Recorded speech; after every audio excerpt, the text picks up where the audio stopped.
الحمد لله نحمده ونستعينه ونستغفره ونؤمن به ونتوكل عليه ونعوذ بالله من شرور أنفسنا ومن سيئات أعمالنا من يهده الله فلا مضل له ومن يضلله فلا هادي له وأشهد أن لا إله إلا الله وحده لا شريك له وأشهد أن محمدا عبده ورسوله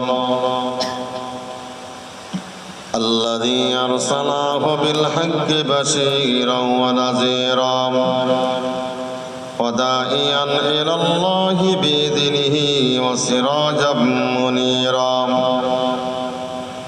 إن الله وملائكته يصلون على النبي يا أيها الذين آمنوا صلوا عليه وسلموا تسليما اللهم صل على سيدنا مولانا محمد وعلى آل سيدنا ومولانا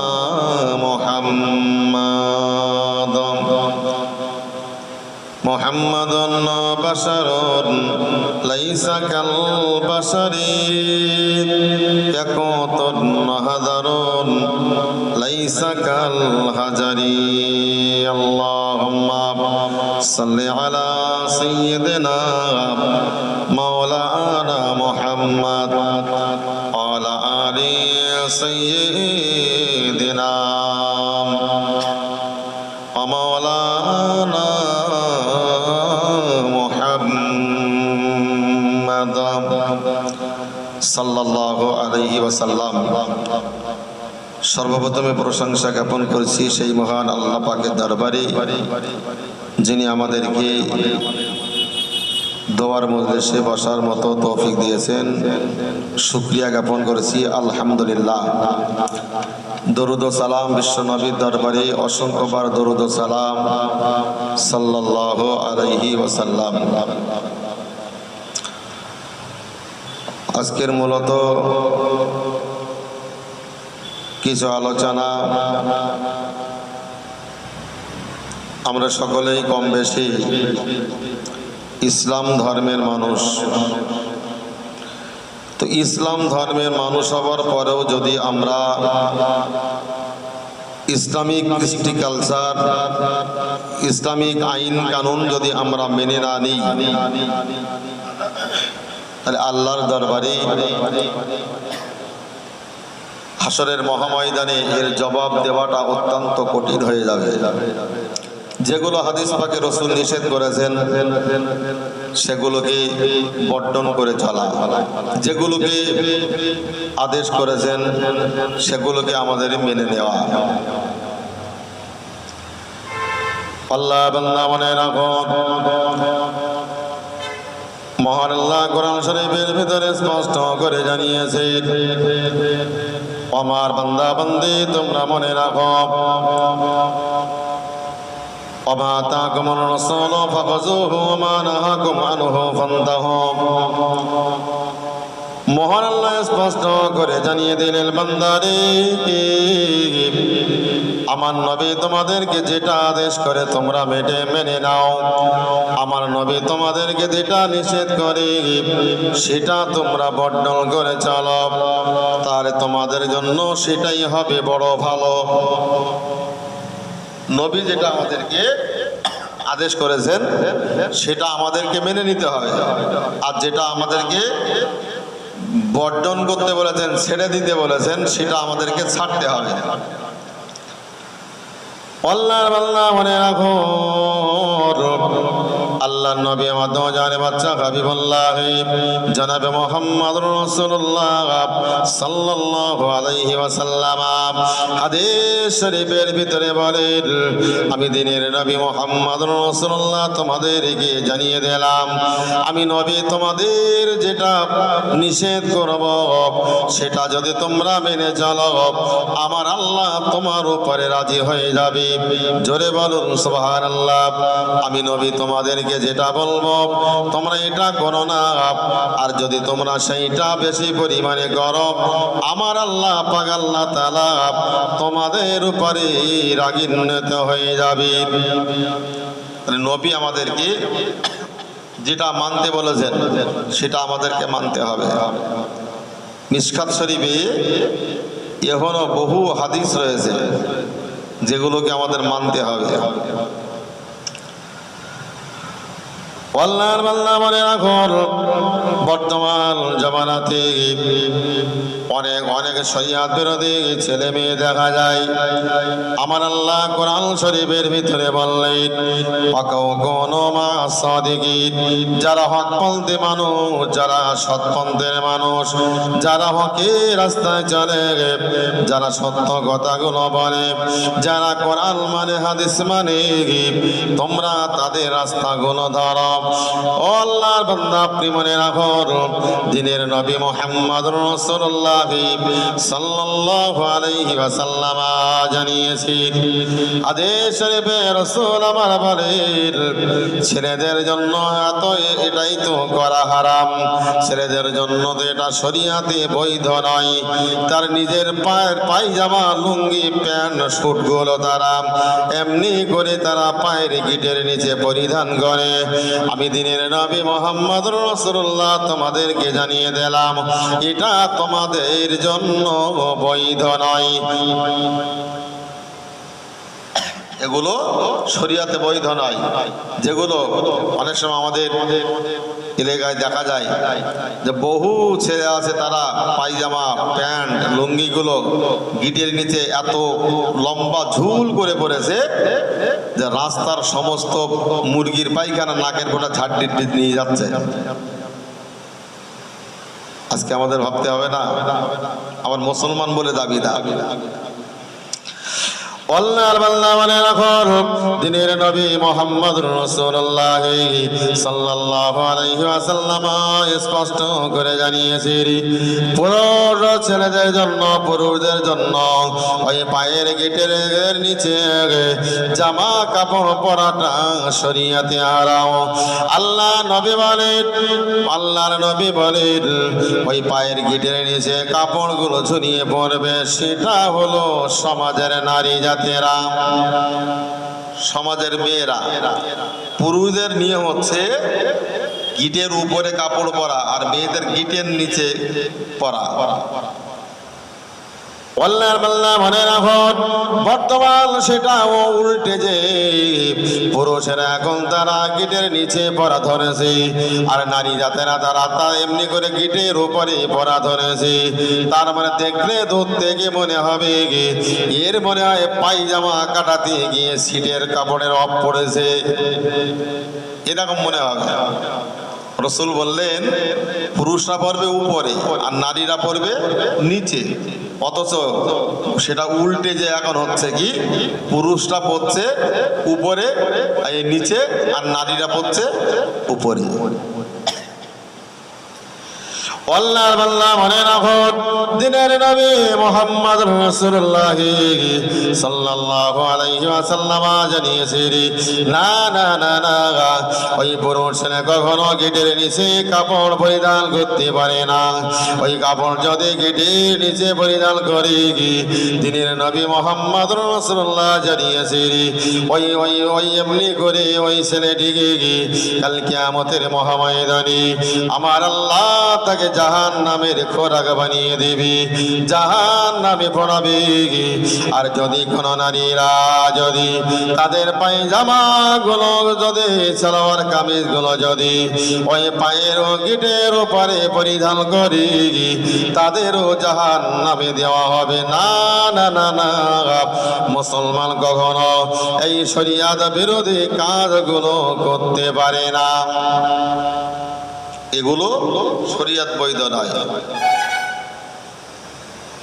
কত কি আমাদের অনেক সময় দেখি আমরা এত পরিমাণে আমাদের ঘরের মেয়েরা, আমাদের ঘরের নারীরা তারা বিউটি পার্লারে গিয়ে তারা নিজের ভুরুগুলোকে ফিল আপ করছে। এটা তো ঠিক না। আল্লাহর বান্দা মনে রাখো,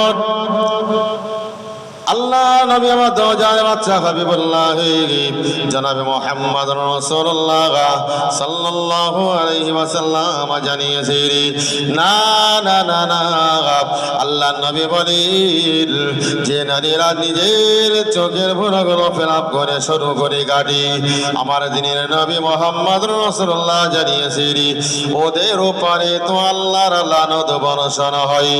ওই নারীগুলো করছেন কেন? আমার আল্লাহ তাদের ক্ষমা করবেন কিনা জানি না। আল্লাহর বান্দা আপনি মনে রাখুন, ওই সমস্ত নারীদের উপরে আমার আল্লাহর লানত বর্ষণ হয়। তার কারণ হলো আল্লাহর সৃষ্টির পরিবর্তন ঘটানোর কারণে, আল্লাহর সৃষ্টির পরিবর্তন ঘটানোর কারণে মহান আল্লাহ তার উপরে লানত বর্ষণ করেছেন। আমাদেরকে ওই লানত থেকে বাঁচতে হলে এই হাদিসগুলোকে মানতে হবে। এর দ্বারা কি হয়েছে? আল্লাহ নবী আমার বলেন নারী যাতে তাদের চোখ ভরো ফেলাপ করবে, এটা করছেন কেন? করতে পারে না, আল্লাহ লানত তাদের উপরে বর্ষণ হবে। আল্লাহর বান্দি আপনি মনে রাখুন, আল্লাহর বান্দি আপনি মনে রাখুন, না না না না, হাদিস শরীফে দিনের নবী মুহাম্মদ রাসূলুল্লাহ জানিয়েছে এটা করছেন কেন? মুসলিম নারী জাতিরা করতে পারে না। তার কারণ হলো বিজ্ঞান বলছে, বিজ্ঞান বলছে ওই নারীরা তাদের ওই চোখের উপরে এমন কিছু পশম থাকে, এমন কিছু পশম থাকে যেগুলো কাটলে পরে তাদের এমনি করে বয়স হওয়ার পরে পাগল হয়ে যাওয়ার সম্ভাবনাটা বেশি। এটা করা যাবে না। পাগল হয়ে যেতে পারে, আবার বিজ্ঞান বলতে সে মারাও যেতে পারে। তাহলে কোরআন হাদিসে যেটা বলেছে তার অপোজিটে বিজ্ঞানের থিওরি আছে। আল্লাহর বান্দা মনে রাখুন, আমাদের সমাজে অনেক মানুষ রয়েছে দাঁড়িয়ে রাখে, অনেক মানুষ রয়েছে তারা দাঁড়িয়ে রাখে। আল্লাহ নবী মুহাম্মদ রাসূলুল্লাহ সাল্লাল্লাহু আলাইহি ওয়াসাল্লাম বলেছেন না না না না, কোন মুসলমান ইমানদার পাঁচ ওয়াক্ত নামাজি মুসলমানেরা তারা করছেন গেল তাদের দাড়িকে কলপ লাগিয়ে কালো করতে পারে না। দাড়ি গোপ চাপ চুল গুলো পেকে সাদা হয়ে গেছে, অথচ যুবক সাজার ধান্দায়, যুবক হওয়ার ধান্দায় সে মাথায় কলপ করে কালো বানিয়ে ফেলেছে। সমাজে তো চলছে, অনেকে রয়েছে চুলদাড়ি পেকে সাদা, আবার যুবক সাজার জন্য মাথায় দাড়িতে গোপে কলপ লাগিয়ে একেবারে কালো করে যুবক ছেলে হয়ে গেছে। আল্লাহর বান্দা মনে রাখুন, দিনের নবী মুহাম্মদ রাসূলুল্লাহ জানিয়েছেন ওই সমস্ত নামাজীরা যদি ওযুটা বানিয়ে গোসল বানায়, ওদের গোসল হবে না, ওদের ওযুটা বানানো হবে না, ওদের নামাজ হবে না। না না মুসলমান মনে রাখুন, ওদের কোন ইবাদত গুলো আল্লাহ দরবারে কবুল হতে জানে না। না না না না, তিনি নবী মুহাম্মদ রাসূলুল্লাহ সাল্লাল্লাহু আলাইহি ওয়াসাল্লাম বলেছেন, যদি তোমার দাড়িতে মাথায় একান্তই কিছু করতে হয়, তুমি মেহেদি লাগাতে পারো। এই মেহেদি লাগানোটা তোমার জন্য শরীয়তে বৈধ, কিন্তু না না না, ওই খেজাব কালো কলম করাটা তোমার জন্য জায়েজ নয়। এগুলো যারা করে এদের উপরে আল্লাহর লানত বর্ষণ হয়। আল্লাহ বললে মনে রাখো, আমি বলতে বলতে অনেক দূর পর্যন্ত চলে এসেছি। আল্লাহ নবী আমার বলেন, অনেক সময় লক্ষ্য করে দেখা যায় অনেকে আমাদের ঘরের মেয়েরা, অনেকে আমার বোনেরা, অনেকে আমাদের ঘরের নারীরা তাদের সাজগোজ গুলো, তাদের ওই সাজগোজ গুলো পর পুরুষকে দেখানোর জন্য সাজে। এত সাজ সেজেছে, এত সাজ সেজেছে, পর পুরুষ গুলোকে আকৃষ্ট করে ফেলেছে। আল্লাহর বান্দা, আপনি মনে রাখুন, আপনার ওই সাজগোজ গুলো, আপনার ওই মেকআপ গুলো, আপনার ওই সাজগোজ গুলো আপনার স্বামীর জন্য বৈধ, কিন্তু না না না না, একটা কথা মনে রাখুন, ওই সাজগোজ গুলো বেগানা পুরুষের জন্য বৈধ নয়। যদি এইগুলো করা হয়, না মানা হয়, কাল কিয়ামতের মহাময়দানে আল্লাহর জাহান্নামে আপনাকে যেতে হবে, এটা মনে রাখুন।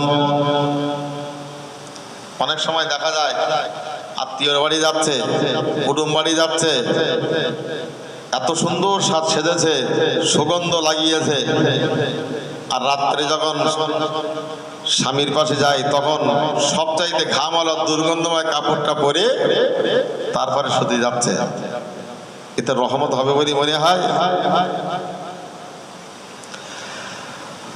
আল্লাহ বান্দা মনে রাখো, আল্লাহ নবী আমাদের জানে বাচ্চা হাবিবুল্লাহ জনাবে মুহাম্মদুর রাসূলুল্লাহ জানিয়েছেন, না না না, তোমাদের জন্য জান্নাত যাওয়া অতি সহজ, কেবলমাত্র তিনটে জিনিস তোমাদেরকে মেনে চলতে হবে। প্রথম নম্বরে হলো 5 ওয়াক্ত নামাজটা না আদায় করা।